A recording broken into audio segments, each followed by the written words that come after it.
La descendance d'Ibrahim. Nous avons mentionné son récit et celui de son peuple et ce qu'il advint d'eux. Nous avons également rappelé ce qui se produisit à son époque dans le récit du peuple de Lot, puis le peuple de Madian, le peuple de Shu'aib, car ces récits sont liés dans le livre d'Allah en de très nombreux endroits. Après le récit du peuple de Lot, Allah mentionne le récit du peuple de Madian, qui sont les habitants des vergers d'après la vie authentique. Nous les avons donc rapportés à la suite, suivant en cela l'exemple du Coran. Nous voudrions maintenant évoquer en détail les récits de la descendance d'Ibrahim, car Allah a placé dans sa descendance la prophétie et le livre. Ainsi, tout prophète envoyé après lui fait partie de sa descendance. Le récit d'Ismaïl. Nous avons rappelé qu'Ibrahim eut plusieurs enfants, mais les plus célèbres d'entre eux furent les deux nobles prophètes Ismaïl et Ishaq. Le plus âgé et le plus illustre des deux était Ismaïl, celui qui devait être immolé d'après la vie le plus authentique. Il fut le premier enfant d'Ibrahim qu'il eut avec Hajar, la copte égyptienne, qu'Allah fasse ses éloges. Celui qui prétend que l'enfant qui devait être immolé fut Ishaq ne fait que répéter cela des gens du livre, qui ont changé, transformé et faussement interprété la Torah et l'Évangile. Ils ont donc contredit ce qui était entre leurs mains de la révélation. On ordonna à Ibrahim d'immoler son premier enfant, et dans une version, son unique enfant, quel qu'il soit, et c'est Ismaïl, comme cela apparaît dans les textes. Dans leur livre, il est dit qu'Ismaïl vit le jour alors qu'Ibrahim était alors âgé de 86 ans, et qu'Ishaq ne naquit qu'après qu'Ibrahim ait dépassé les 100 ans. Ismaïl est donc le premier enfant, et il est l'unique, enfant au moment de l'immolation, dans tous les sens du terme, à la fois car il était encore son seul enfant, et qu'il était âgé de 14 ans à ce moment, mais aussi parce qu'il est celui que son père a déplacé en compagnie de sa mère Hajar alors qu'il était enfant, nourrisson à ce qu'on rapporte. Il les laissa en contrebas du mont Faran, qui se situe aux alentours de la Mecque, et il les y laissa avec un minimum de subsistance et d'eau. Tout ceci par confiance en Allah qui les protégea et s'occupa d'eux. Il est certes le meilleur des garants et des protecteurs. Il fut donc l'unique enfant dans tous les sens du terme, mais qui remarquera ce secret? Et ce sens ne peut être saisi et cerné que par une personne attentive et noble. Les éloges d'Allah concernant Ismaïl.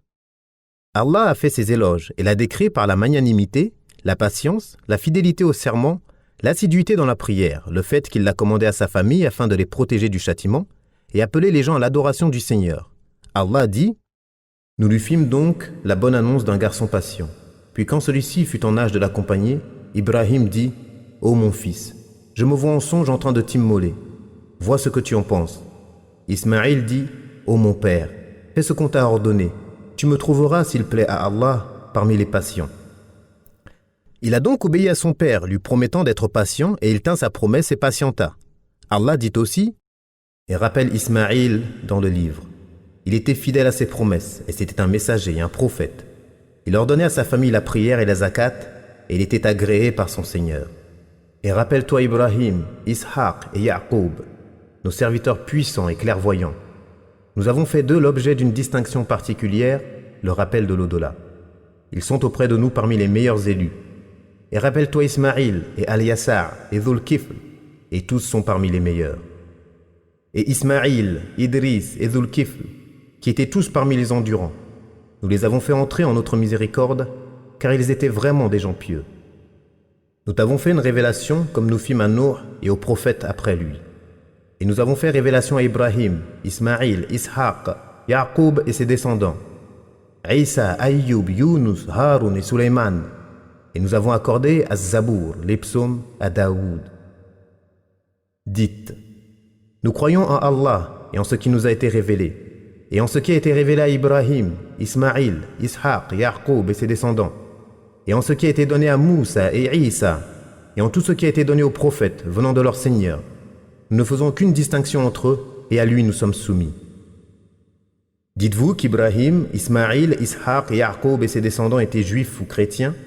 Dis, êtes-vous plus savant qu'Allah? Qui est plus injuste que celui qui cache un témoignage venant d'Allah? Et Allah n'est pas inattentif à ce que vous faites. Allah a mentionné de lui toutes les vertus. Il a fait de lui son prophète et messager, et l'a innocenté de tout ce que lui ont attribué les ignorants. Il a aussi ordonné à ses serviteurs croyants d'avoir foi en ce qui lui a été révélé. Les éloges du prophète, sallallahu alayhi wa sallam, concernant Ismaïl. Les généalogistes ont dit qu'Ismaïl fut le premier à monter et apprivoiser les chevaux qui avant cela étaient sauvages. Il fut également le premier à parler un arabe éloquent qu'il apprit de purs Arabes qui s'étaient installés auprès d'eux à la Mecque, comme les tribus de Jurhum, Al-Amaliq et des Arabes du Yémen parmi les anciennes tribus qui existaient avant la venue d'Ibrahim. Al-Amawi a rapporté d'après Ali ibn al-Hussein, d'après ses ancêtres, que le prophète a dit « Le premier à avoir parlé un arabe clair fut Ismaïl, alors qu'il n'avait que 14 ans. » Les enfants d'Ismaïl. Nous avons rapporté que dans sa jeunesse, il épousa une femme de la tribu des Amaliq et que son père lui ordonna de s'en séparer, ce qu'il fit. Al-Amawi rapporte qu'il s'agit de Imara bint Sa'd ibn Usama ibn Akil al-Amaliqi. Il épousa ensuite une autre femme que son père lui ordonna de garder, ce qu'il fit. Il s'agit d'As-Sayyida bint Madad ibn Amr al-Jurhumi. On rapporte que celle-ci fut sa troisième femme et qu'elle lui donna 12 garçons. Muhammad ibn Ishaq rapporta leur nom. Nabayut, Qidar, Adab'il, Mibsam, Mishma', Massa, Douma, Hadar, Yatour, Nafish, Tayma et Qidma. Les gens du livre ont également rapporté leurs noms et ils prétendent qu'il s'agit des 12 hommes illustres annoncés et dont nous avons déjà parlé, et ils ont menti par cette fausse interprétation. Ismaïl fut envoyé en tant que messager aux habitants de cette contrée et aux tribus alentours comme Jurhum, Amaliq et les gens du Yémen. Lorsqu'il fut sur le point de mourir, il recommanda à son frère Ishaq de suivre sa voie et fut enterré à Al-Hijr à côté de sa mère Hajar. Tous les Arabes du Hijaz descendent de ses fils Nabayut et Qidar. Le récit d'Ishaq. Nous avons rappelé qu'Ishaq naquit alors que son père avait 100 ans, 14 ans après son frère Ismaïl, et sa mère Sahara était âgée de 90 ans lorsqu'elle reçut la bonne annonce de sa naissance. Allah dit « Nous lui fîmes la bonne annonce de la naissance d'Ishaq comme prophète d'entre les gens vertueux. Et nous bénîmes Ibrahim ainsi qu'Ishaq. Parmi leurs descendants, il y a celui qui fait le bien et celui qui est injuste envers lui-même, en commettant le mal. » Allah a fait ses éloges dans de très nombreux versets de son noble livre, et nous avons rappelé dans le hadith d'Abu Huraira que le prophète a dit « Le noble, fils du noble, fils du noble, fils du noble, Yusuf ibn Yaqub ibn Ishaq ibn Ibrahim. » Les enfants d'Ishaq. Les gens du livre disent que lorsqu'il épousa Rifqata bint Batu'il, du vivant de son père, il avait 40 ans. Ils disent qu'elle était stérile et qu'il invoqua Allah pour elle et qu'elle tomba enceinte. Elle mit au monde des jumeaux. Le premier se prénommait Issou. C'est lui que les Arabes appellent Al-Is et qui est l'ancêtre des Romains. Le deuxième sortit du ventre de sa mère en tenant le talon, Aqb, de son frère. C'est pourquoi ils le nommèrent Yaqub.